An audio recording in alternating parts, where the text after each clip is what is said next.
로마서 3장 20절에서 22절까지의 말씀입니다. 통독해 올릴 때에 영적 세계가 깨달아지는 시간 되시길 주님의 이름으로 부탁드립니다. 그러므로 율법의 행위로 그의 앞에 의롭다 하심을 얻을 육체가 없나니 율법으로는 죄를 깨달음이니라. 이제는 율법 외에 하나님의 한 의가 나타났으니 율법과 선지자들에게 증거를 받은 것이라. 곧 예수 그리스도를 믿음으로 말미암아 모든 믿는 자에게 미치는 하나님의 은이 차별이 없느니라. 아멘. 본문 말씀의 제목은 율법과 믿음의 정의 무엇일까 퀘스천 마크를 붙여봅니다. 우리 날마다 율법 믿음 이렇게 말을 하고 있으면서 아니 하나님 말씀이 율법이고 하나님 말씀이 믿음이고 이러는데 자꾸 율법 하느냐. 기존 교회에서 다녔던 많은 교인들이 율법주의자 그러면 상당히 기분이 아주 상해해요. 오늘의 말씀들을 잘 여러분들이 상고하시고 듣고선 나는 과연 율법주의자가 되었었구나, 되어가고 있구나, 아니면 지금도 벗어가고 있구나를 잘 알아야 돼요. 세상에 있지도 글을 모르면 책이 아무리 좋은 책이 100권, 1000권이 내 앞에 놓여 있을지라도 글을 모르면 읽을 수 없는 법. 글을 알아야 읽게 되죠. 그런 것처럼 우리가 알고 깨달아야 성경 말씀하고 예수 그리스도의 그분의 레마적인 말씀이 구별이 될 것입니다. 본론으로 들어갑니다. 율법과 믿음의 정의. 오늘 율법의 행위로 그의 앞에 의롭다 하심을 얻을 육체가 하나도 없다라고 율법으로는 죄를 깨달음이니라 라고 20절은 기록합니다. 율법은 죄만 깨닫는다라고 늘 말씀드렸던 장면들이에요. 히브리 기자도 7장 19절을 통해서 율법은 아무것도 온전케 할 수 없다라고 늘 말씀했다고 했죠. 그 율법을 제대로 지키지 아니하면 그거는 하나님을 욕되게 하는 것이라고 했습니다. 본론으로 들어갑니다. 율법과 믿음의 정의. 첫째, 율법의 정의를 살펴보도록 합니다. 자, 율법의 정의는 이꼬로 죄만 깨닫는다. 너무도 잘 알고 있는 사실이죠. 죄만 깨닫는 것이 율법의 정의입니다. 영적으로 얘기합니다. 성경 66권의 로고스적인 이 말씀이 즉 율법입니다. 기록된 말씀 이것이 다 율법이에요. 자, 육적으로 한번 봅시다. 헌법과 정치. 우리나라에 똑같이 살고 있지만 이 헌법과 정치는 죄를 진 사람한테만 필요한 거예요. 이게 디모데전서 1장에 7절로 8절로 쭉 나가는 겁니다. 이 율법은 죄를 진 사람에게만 필요한 것이다. 다른 예화를 듭니다. 죄인이라는 글씨는 모든 죄인들이 죄인이라는 글씨는 똑같습니다. 그런데 그들에게 나타나는 현상, 죄의 명이 틀리고 죄의 형벌이 틀립니다. 자, 이러이러한 죄를 당신들은 지면 도둑질하면 절도죄요, 강도죄요, 노상강도요, 살인죄요, 상해치사요, 과실치사요, 똑같은 사람을 해치는 데 있어서도 여러 가지 등등 죄명에 따라서 다 기록되고 있어요. 헌법상 믿어지십니까? 그 헌법상 기록되어 있다고 해서 그게 죄를 안 진 사람은 들어가지 않아요. 죄를 진 사람만이 이런 죄를 짓지 말라 하고 기록된 사실, 이걸 보고 세상에는 율법, 헌법과 정치다라고 말합니다. 성경 66권에도 이런 죄를 지면, 불순종을 하게 되면 지옥 가고 심판받고 영생 못 들어가고 계속 죄에 대한 죄명과 죄의 형벌에 대해서 성경은 기록해 놓았습니다. 죄명과 죄의 형벌에 대해서. 계시록은 더 낱낱이 기록을 했어요. 그리고 사바온서도 마찬가지예요. 형제를 나가라 하고 미워하는 자는 살인죄다, 이렇게 명백히 기록해 놨어요. 그래서 형제를 반드시 사랑해야 된다. 하나님을 사랑한다고 하면서 사랑치 못하는 것은 미워하고 거짓말하는 죄, 위증죄다 그 말입니다. 그것이 요한일서 4장 20절은 기록합니다. 성경의 66권에는요 전부 매겨놨어요. 야고보서 3장 1절에는 전부 선생님 되지 말라. 이 사람은 심판대에 올라가는 죄명을 갖고 있다. 그럼 죄명이라는 이름들이 쫙 나와 있는데 그 죄명을 따라서 제대로 지켜서 살면은 거기 들어갈 리가 없어요, 옥중에는요. 그래요, 안 그래요? 근데 죄를 지으면 반드시 삽니다. 파출소를 거쳐서, 경찰서를 거쳐서, 유치장을 거쳐서, 그리고 구치소를 거쳐서, 재판소에 거쳐서 1심, 2심, 3심까지 거쳐서 나라의 몸이 되니 교도소로 들어가더라. 이렇게 되는 겁니다. 성경 속에서도 회개하면 용서하고 회개하면 용서하고, 그러나 사망에 이른 죄 그렇지 않는 죄가 있나니 라고 요한일서 5장은 또 말씀하고 있습니다. 사망에 이르는 죄, 죽을 죄가 있고 죽지 않을 죄가 있다는 겁니다. 세상 사람도 마찬가지죠.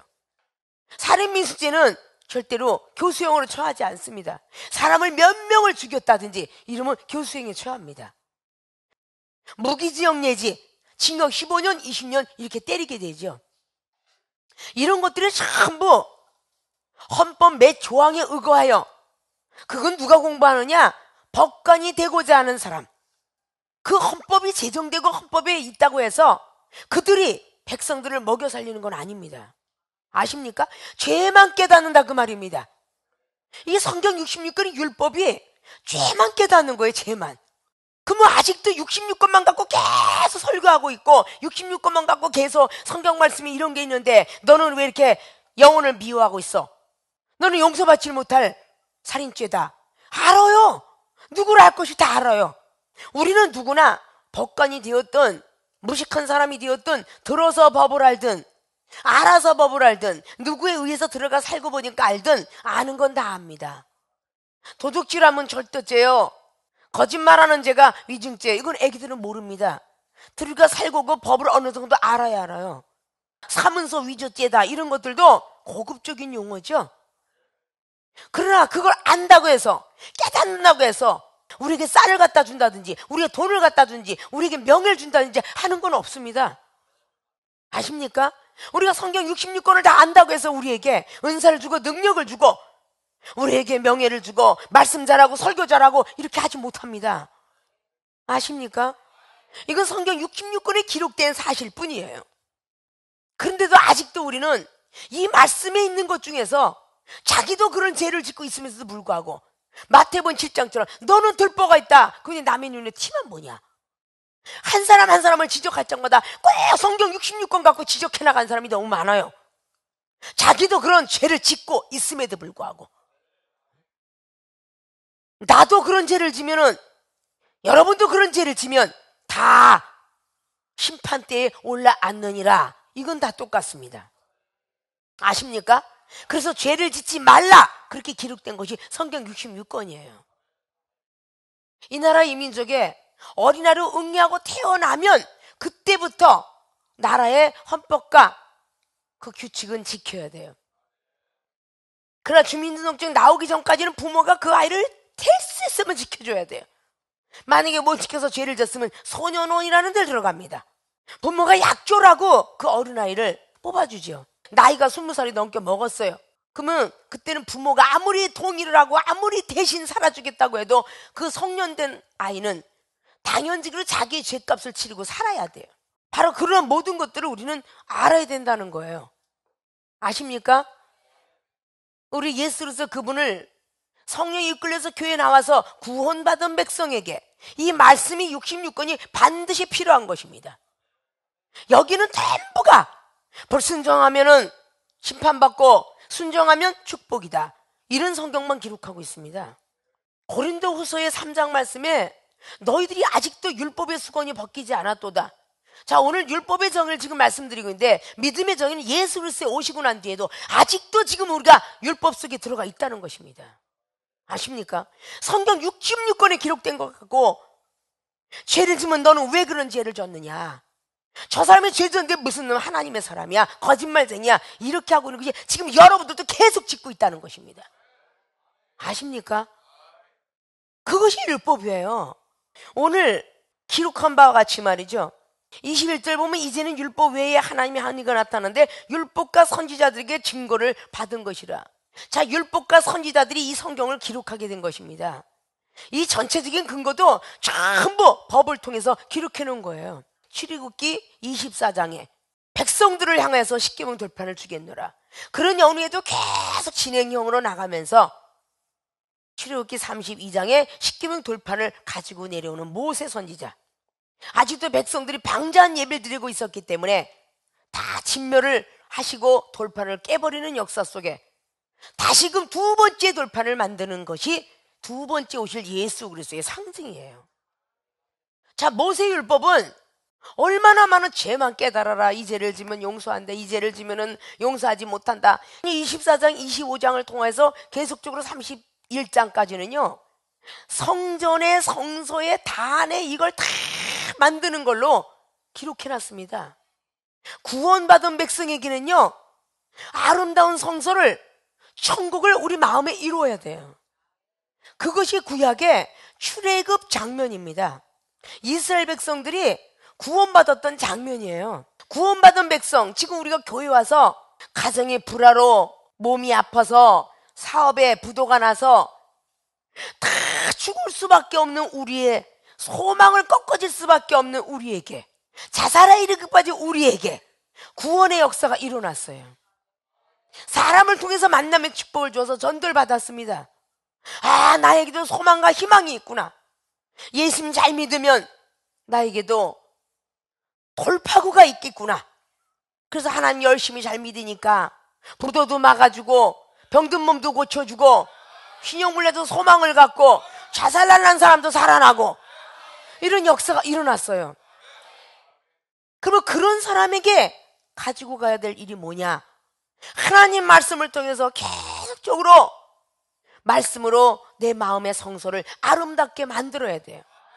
성령을 통해서 회개하고 생각을 비우고 마음을 비우고 고운 마음을 갖고 착한 마음을 갖고 비워야 된다는 것이죠. 아십니까? 이런 것들이 다 율법에 기록하고 있습니다. 이스라엘 백성들이 그렇게 구원을 받고 반드시 너희들이 잘 믿음을 지키면 가나안 땅에 들어갈 것이건 그렇지 아니하면 광야 생활에서 죽으리라. 이것이 헌법이고 이게 정치며 그 나라의 그때의 정치입니다. 애굽 시절에 이스라엘 정치였어요. 우리나라의 예화를 들어서 죄를 짓지 아니하면 평생 교도소 들어가지 않고 자기가 얼마든지 돈 벌고 세금 제대로 내면 편안히 살거니와 만약에 죄를 지고 도둑질하고 누굴 때리고 폭력배를 산다면 교도소에 들어가서 죽으리라. 이렇게 되는 것이 헌법과 정치이듯이 말이죠. 성경 66권에 기록된 모든 것들이 율법인데 죄만 깨닫는 것이다 그 말입니다. 이건 믿음을 온전히 할 수 없다는 것입니다. 율법으로 정죄 안 받지 않은 사람이 지금 아무도 없나니 그랬어요. 의인은 아무도 없습니다. 다 죄인의 모습이에요. 누군가 판단하는 그 사람은요 엄청난 죄를 하나님 앞에 쌓고 있다는 사실을 믿으셔야 돼요. 이 율법이 비판하는 건지도 모르고 말씀이 들어오니까 그저 말씀 하나 치다보고 판단하고 그런 모습들을 잘라내버릴 줄 알아야 돼요. 아십니까? 여러분들은 선지자 흉내 내서도 안 되고 모세율법 흉내 내서도 안 되고 오직 야고보서 4장 말씀처럼 준행자만 돼야 돼요. 심판자가 되어서는 안 됩니다. 입법자가 되어서는 안 돼요. 아직도 이종이 걸어가는 길도 아직도 남았는데 여러분은 이종을 따라오려면 아직도 멀었는데 어떻게 비판하고 판단 속에 들어가 율법을 가지고 자꾸 정죄 속에 들어가느냐. 이런 걸 버릴 줄 알아야 돼요. 하나님은 이방인의 하나님도 되고 유대인의 하나님도 되느라고 오늘 29절은 말씀하고 있죠. 유대인의 믿음 있는 사람의 하나님만 되느뇨? 아니다. 하나님 모르는 이방인의 하나님도 되시느니라. 아십니까? 우린 다 하나님 안에서 마지막까지 인내하시고 우리를 용서하시는 것은 다 하나님의 백성들로 이끌어 가시기 위함이죠. 하나님이 만든 하와를 통하여서 아담을 통하여서 천사의 루시퍼를 통하여서 하나님이 만드신 그 피조물을 통해서 죄악이 들어왔기 때문에 그걸 거두기까지 성경 66권을 제대로 봐라. 이 성경 66권은 전부가 죄만 깨달으라고 기록해 놓은 것이 로고스적인 말씀입니다. 죄 짓지 마라, 죄 짓지 마라. 죄 안 지면 복 받고 죄 지면 안 되느니라. 이스라엘 백성들이 들어야 될 말씀이니까 그때 모세 입에서 나온 말씀이나 2000년에 예수님 입에서 나오는 말씀이나 지금 이종의 입에서 나오는 말씀이나 말씀은 말씀이에요. 아십니까? 같다는 것이죠. 그러나 이 말씀을 여러분에게 알려주는 것은 야, 이게 죄구나 깨닫기 위해서 이종의 입술을 통해서 여러분에게 말씀을 드리는 거예요. 예수님께서 2000년에 우리들의 죄를 사하여 주었지만 다시 죄를 짓지 말라고 자범죄를 회개하면 용서한다 해서 성령님을 보내주신 겁니다. 예수님께서 가시고 의에 대하여 진리에 대하여 심판에 대해서 죄를 짓지 말라 그래서 의만 해놨어요? 진리만 해놨어요? 심판도 해놨다라고 요한복음 16장의 12절 이하로 말씀하잖아요. 아십니까? 자, 율법의 정의는 죄의 형벌을 얘기하고 있는 것이죠. 죄명과 형벌은 분명히 다르다 그랬어요. 그런데 본인이 야, 이렇게 하면 안 되는데 걱정 의심해 주는 것은 죄를 깨닫는 거지만 저런 인간이 하나님 나라 갈 수 있을까? 저런 인간은 못 갈 것 같아. 은사 받을 수 있을까? 이건 이미 정죄로 들어간 겁니다. 아십니까? 죄를 정하고 있다 그 말이에요. 이 나라에서 아무리 경찰직의 공무직을 가지고 있다 할지라도 죄는 정할 수 없습니다. 그 사람은 무조건 붙잡아서 유치장에 들어가게 할 거 그것만이 직분이에요. 아십니까? 직무는요 잡아다가 유치장에 집어넣는 겁니다. 죄를 정죄하는 건 어디까지 가느냐? 1심에 들어가서 판사만 하게끔 되어 있는 게 죄를 정하는 거예요. 사람은 함부로 죄를 정할 수 없어요. 공직자일지라도 1심을 맡고 있는 그 한 사람의 피해자를 죄를 청구할 수 있는 것은 그 재판관이 맡고 있는 1심에 또 2심 재판관 또 틀려요. 3심 재판관 또 틀립니다. 그 사람만이 죄를 정죄할 수 있는 것이지 아무나 정죄할 수 없습니다. 그럼 여러분들이 얼마나 많은 죄를 남을 비판하고 판단하고 아무도 없는 데서 하는 것을 얼마나 큰 죄를 지고 있을까 아십니까? 여러분의 성도들이 비판하고 판단하는 거 하늘나라에 올라가면 제가닥 하나님이 즉각 심판해요. 교회만 들어와 앉아있다고 예수님 이런 세례만 받았다고 천국 갔다는 성경 말씀은 어디에도 없습니다. 불법을 행하지 않는 자, 이 불법은 법에 대해서 불의한 말을 하는 자를 얘기해요.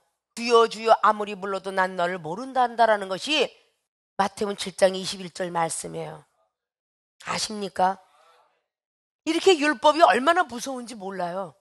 우리도 모르게 그 율법 속에 젖어 들어가고 있다는 것입니다. 성경 66권에 이게 있는데 가면서 그 들춰가면서 예수님 사랑이시라고 그랬는데 어쩌면 저렇게 저 목사님이 허물을 저렇게 들춰내놓을까? 분명히 허다한 죄도 덮어준다고 베드로전서 2장은 말했는데 이걸 보고 율법이라고 그래요. 아십니까? 미움은 다툼을 일으키는데 저 미우게끔 만드는 저 목사님의 말씀 잠언서 10장도 말했는데 이래가면서 들춰내 이걸 보고 율법이라고 그래요. 그 성경에 깨달으라고 하는 것이 정죄하라고 기록된 게 아닙니다. 그래요 안 그래요? 피해자들한테도요 1심을 마치고 반드시 구형을 선고받으면 항소할 수 있는 자격을 줍니다. 그때까지는 죄가 정해진 게 아니에요. 아십니까? 그럼 성경 69권에 전부 기록되어 있는 것이 이 로고스적인 66권은 전부가 우리는 율법에 지나지 않아요. 아십니까? 이 성경 66권은요 죄를 깨달을 뿐이지 우리를 변화 절대 못 시킵니다. 그러니까 10년이 가고 20년이 가고 30년이 가도 선생은 돼도 그 사람이 변하진 않잖아요. 우리의 생각과 우리 마음을 변화시킬 분은요 성령의 역사예요. 성령이 아니면 변할 수 없습니다. 이 율법의 66권은 죄만 깨달을 뿐이다 그 말입니다. 자, 오늘 율법의 정의와 믿음의 정의를 통해서 율법의 정의를 지금 말씀드리고 있습니다. 율법은 죄만 깨닫는 것이다. 율법으로는 절대 죄를 깨달음인이라고 20절 오늘 로마서 3장 20절은 기록하고 있는데 그렇게 있음에도 불구하고 내가 잘났다고 하는 그 이유는 뭐냐 그 말이에요. 우리는 절대적으로 준행자만 될 뿐이지 절대 입법자와 재판자가 되어서는 안 된다라는 야고보서 4장 말씀을 잘 기억하시고 율법과 믿음의 정의에서 율법의 정의 첫 번째였습니다. 대강 말씀을 드리는 것 같고도 대강 이익이 될 줄로 믿고 율법의 정의가 이런 거구나 라는 거를 깨닫는 모든 분들이 되시길 주님의 이름으로 부탁을 드리겠습니다.